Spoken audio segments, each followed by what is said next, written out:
Hoje, a nossa aula vai falar sobre a origem dos números. Você já parou para pensar nisso? Será que os números surgiram da invenção de um matemático? O número surgiu a partir do momento em que existiu a necessidade de contar coisas e objetos. E isso aconteceu há mais de 30 mil anos. Os homens nessa época viviam em cavernas e grutas e não existia a ideia de número, mas eles tinham necessidade de contar. Assim, quando os homens iam pescar ou caçar, levava consigo pedaços de ossos ou de madeira para cada animal ou fruto capturado. O homem fazia no osso ou num pedaço de madeira um risco. Com a evolução do homem, que deixava de ser nômade, fixou em um só lugar. Esse passou a praticar não somente a caça e a coleta de fruto, mas também o cultivo de plantas e a criação de animais. A partir daí, surgiu a necessidade de uma nova forma de contagem, pois os homens precisavam controlar o seu rebanho. Passou então a utilizar pedras. Cada um animal representava uma pedra. Mas como isso era feito? Para cada animal que ia pastar, uma pedra era colocada dentro de um saco. Ao final do dia, para cada animal que entrava no cercado, uma pedra era retirada. Era possível manter o controle e saber se algum animal havia sido comido por outro animal selvagem ou apenas ser perdido. Com o tempo, foi percebendo que a necessidade de agrupar seus objetos de contagem, formando um conjunto numérico. Vários povos criavam seus próprios sistemas numéricos e agora iremos ver cada um povos com seu sistema numérico.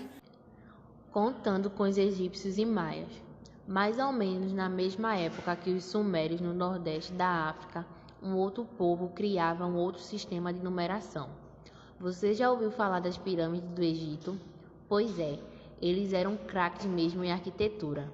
E para construir precisavam calcular, e para calcular precisavam de números. O sistema de numeração egípcio tinha 7 números chaves, que hoje reconhecemos como os seguintes: 1, 10, 100, 1000, 10.000, 100.000 e 1 milhão. Eles estabeleceram símbolos para cada um deles, e com estes desenhos escreviam outros números e faziam contas. Acima dizemos que o sistema mesopotâmio usava agrupamentos de 60. Agora faça um exercício. Olhando os números chaves egípcios, você arrisca dizer qual era o agrupamento usado por esse povo? Séculos depois dos egípcios registrarem encontros em papiros, um outro povo também utilizaria desenho para fazer contas do outro lado do Oceano Atlântico. Mas no caso deste povo americano, os maias, eram utilizados apenas 3 símbolos na escrita de todos os números: uma concha, um ponto e uma barrinha. Como o egípcio, o sistema numérico mais utilizava figuras para representar números. Pensando nos números das duas civilizações, você pode até pensar como são parecidos, os dois com desenhos, mas vamos com calma. A forma deles escreverem podia até ser semelhante. No entanto, o sistema maia era diferente do egípcio em 2 aspectos: o uso da base 20 e de um símbolo para o zero. O zero é uma grande invenção para os sistemas numéricos. Ele será o responsável pelo sucesso do sistema que utilizamos hoje, pois ajuda na representação posicional e na construção do princípio multiplicativo. Números gregos, hebraicos e romanos. Você já deve ter ouvido falar a respeito dos gregos. Eles foram muito importantes para toda a história do Ocidente. Desenvolveram as artes, a política, a medicina.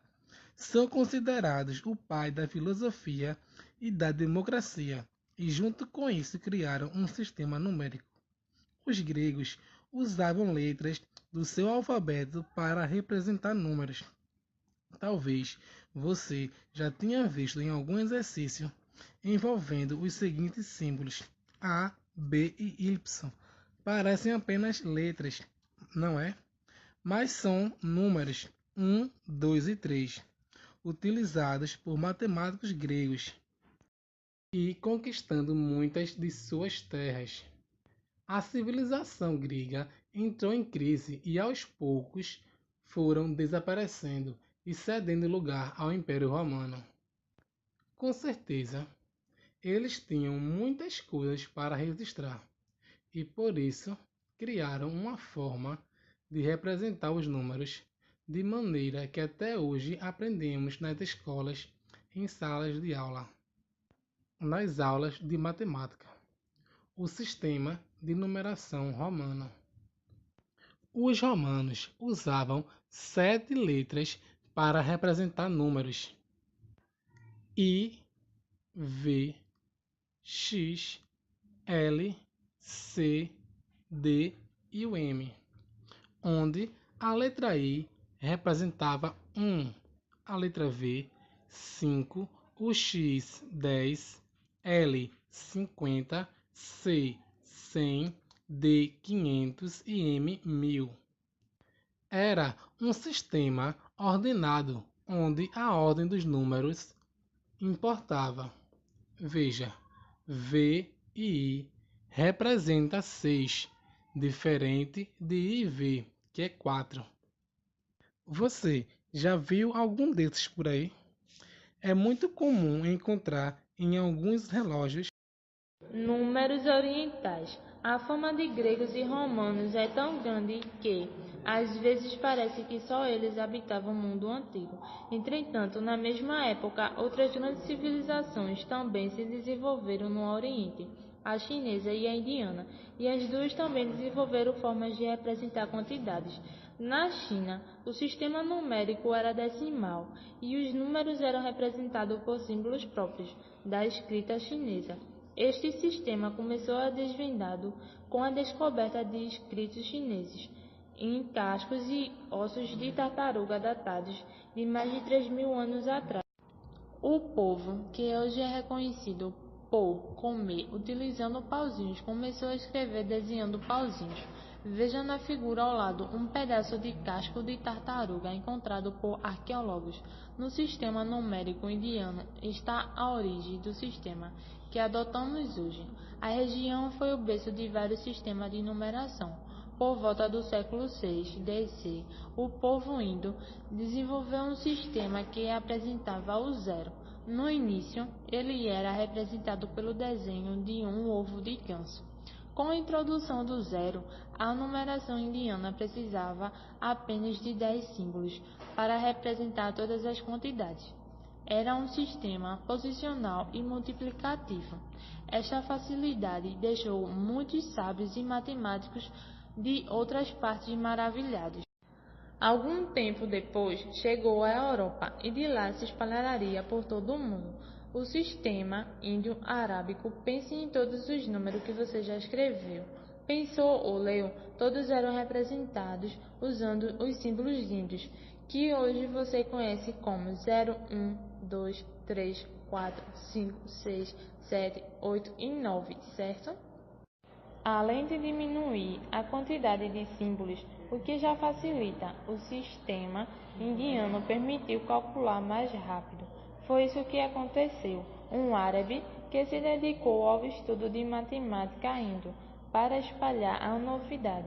Ele escreveu um livro com detalhes deste sistema de numeração, como um sistema foi criado pelos índios e divulgado pelos árabes.